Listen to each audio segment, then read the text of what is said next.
This was the first time in 30 years that the voters of India delivered a decisive mandate to create the national government in Delhi. Since 1989, every government that's come to power in Delhi has been a coalition, usually a pretty messy coalition involving lots of parties. The BJP won an outright majority. So that's point number one. The second very interesting thing is it's the first time in history that you've had a non-Congress majority government come to power. So the few times there have been non-Congress governments, they've also been coalitions. So that's very distinctive. And the third thing is this was the highest turnout we've ever seen in an Indian election.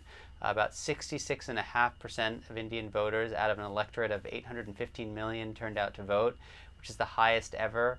You had over 100 million first-time voters who were eligible to vote, so that was truly historic. Since 1989, there have been four principal characteristics of Indian elections. You've had increasing competition, you've had fragmentation of the political system, you've had pretty stagnant voter turnout, and you've had coalition politics. And what we've seen with these elections is each of these four have been reversed. So we actually saw less political competition this time. People won elections by greater margins than they had in the past. We saw much less fragmentation because we got a single-party majority government. We saw turnout that, far from stagnating, grew at its fastest pace ever, highest pace ever. And then we saw a real national election. So Indian elections have traditionally been a collection of state-level decisions. And this time we saw a real national mandate for a very clear candidate who was campaigning on a very clear, almost presidential-style platform.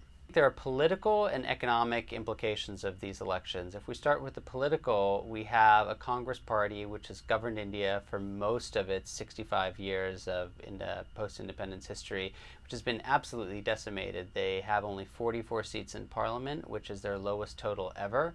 And so they're going to enter a period of introspection and trying to revive themselves. And there's real questions about whether or not they can become a powerful opposition party given how small their numbers are. Modi has campaigned explicitly on a campaign of economic revival, but he hasn't really told Indian voters what that entails. So he hasn't spoken in any detail about what policies he might pursue to increase growth or reduce inflation or deal with corruption.